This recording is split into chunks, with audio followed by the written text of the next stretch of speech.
Dan pemirsa, saatnya kita simak pantauan lalu lintas pada siang ini dan kami telah terhubung dengan rekan kami dari NTMC Polri yang berada di kawasan Jakarta. Baik, selamat siang. Bagaimana pantauan lalu lintas dari tempat Anda melaporkan? Silakan.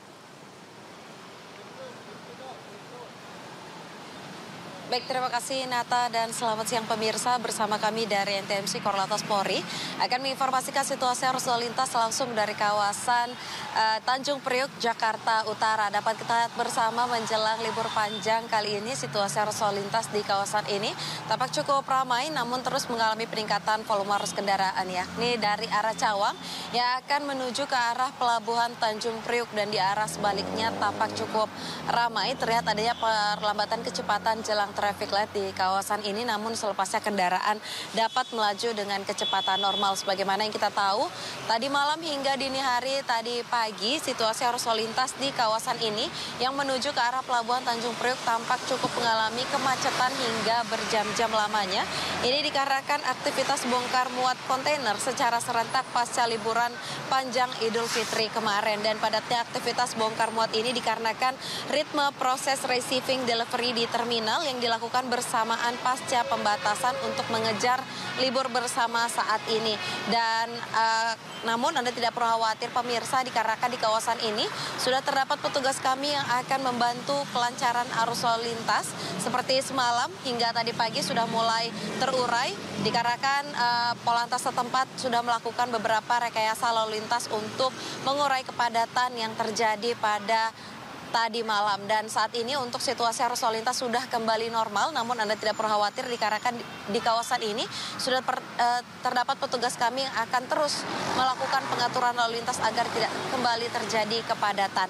Dan untuk situasi arus lalu lintas selanjutnya dari arah Tanjung Bawang yang akan menuju ke arah Rawabadak tampak juga mengalami peningkatan volume arus kendaraan dan perlambatan kecepatan hanya terjadi jelang traffic light saja.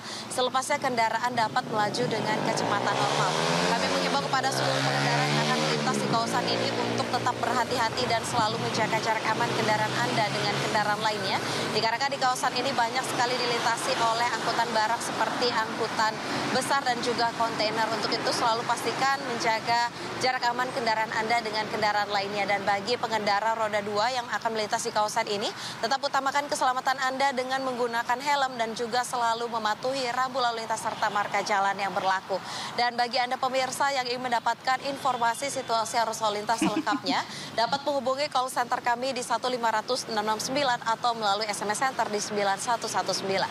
Selamat beraktivitas, hati-hati di jalan, dan salam presisi. Demikian Bribtu Eklesia melaporkan, kembali kepada Nata. Silakan.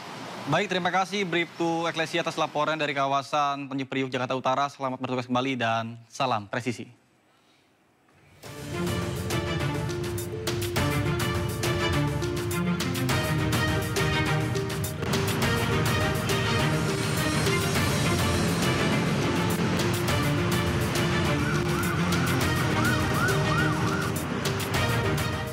Informasi lainnya pemirsa, kejutan muncul dalam kasus dugaan perselingkuhan mantan Gubernur Jawa Barat Ridwan Kamil.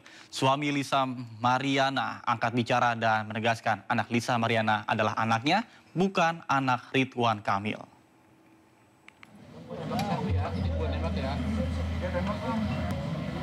Lisa Mariana, Revelino Tuase, melalui kuasa hukumnya mengatakan bahwa dirinya adalah ayah kandung dari anak berinisial CA yang disebut Lisa sebagai anak Ridwan Kamil. Keterangan ini diungkapkan agar tidak ada informasi simpang siur dan merugikan pihak lain.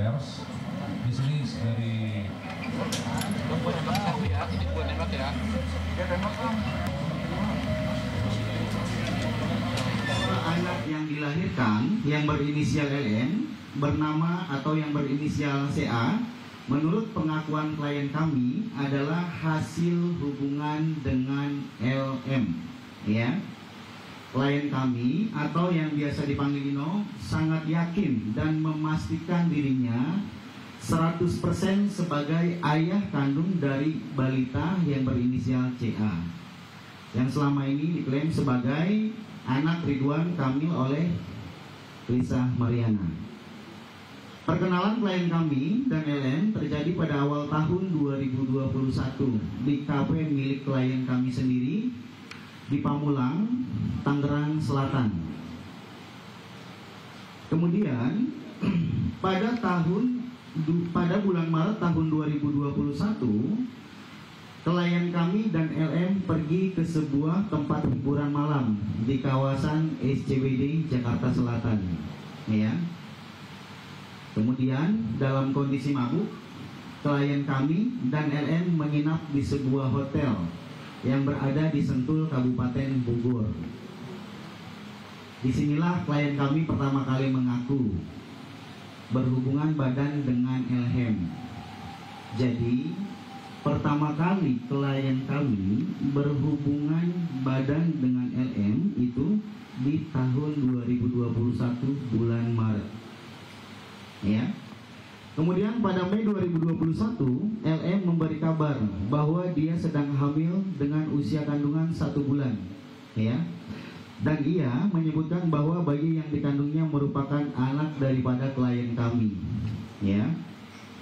LM meminta kepada klien kami untuk mendampingi selama masa kehamilannya.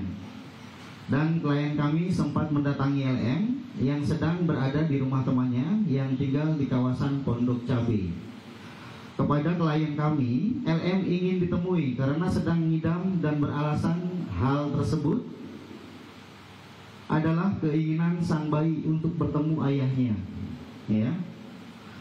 Beberapa waktu kemudian, klien kami bersama seorang temannya yaitu yang bernama Berniko Ponto sedang berada di daerah Renijaya, Pamulang, Tangerang Selatan, kembali bertemu dengan LM. Ya. Saudari LM ini kembali menegaskan bahwa bayi yang berinisial CA adalah anaknya daripada klien kami yaitu Revelino Tuase. Pemirsa, mantan Ketua KPU RI Arief Budiman dan mantan Komisioner KPU RI Wahyu Setiawan hadir sebagai saksi dalam persidangan Sekretaris Jenderal PDIP Perjuangan Hasto Kristianto dalam kasus dugaan suap pengurusan pergantian antar waktu untuk Harun Masiku. Dua saksi yaitu mantan Ketua KPU RI Arief Budiman dan mantan Komisioner KPU RI Wahyu Setiawan hadir di persidangan dalam kasus yang menjerat Hasto, sedangkan mantan anggota Bawaslu Agustiani Tio Fridelina tidak hadir di persidangan karena beralasan sakit. Dalam kesaksiannya di depan majelis hakim, Wahyu Setiawan mengaku tidak mengetahui sumber uang terkait dengan suap pengurusan pergantian antar waktu ex-kader PDIP Harun Masiku.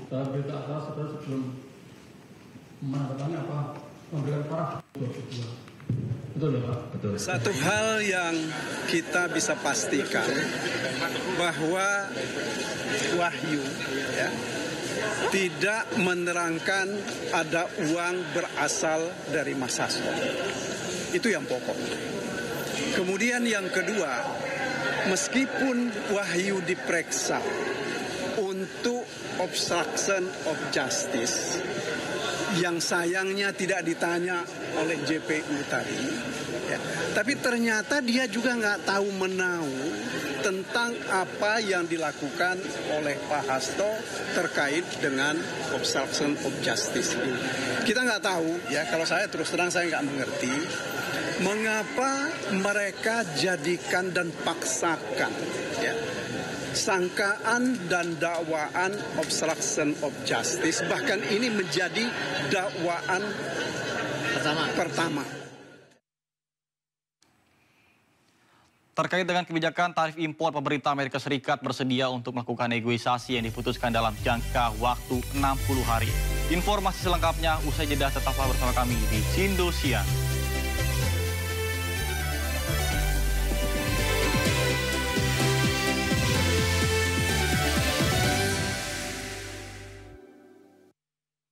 Pemirsa, upaya diplomasi dan negosiasi terhadap kebijakan tarif impor Amerika Serikat menemui titik terang. Bahkan Menko Perekonomian Airlangga Hartarto menyatakan pemerintah Amerika Serikat bersedia untuk melakukan negosiasi dan akan diputus dalam jangka waktu 60 hari. Dalam pertemuan disepakati bahwa tim teknis akan melakukan langkah-langkah lanjutan terkait dengan negosiasi tarif impor tersebut. Acuan kerja dan format kesepahaman sudah disepakati untuk diselesaikan dalam waktu 60 hari atau sebelum jangka waktu 90 hari yang ditetapkan Trump usai. Salah satu poin perjanjian adalah kesepakatan untuk tambahan pembelian energi dari Amerika Serikat seperti gas alam cair atau LPG, minyak mentah, juga bahan bakar minyak. Erlangga menambahkan salah satu kendala yang temui pembeli dari Amerika Serikat yakni meminta pengusaha Indonesia untuk berbagi selisih kenaikan tarif impor. Akibatnya, penerapan tarif impor Amerika Serikat adalah biaya ekspor yang tinggi.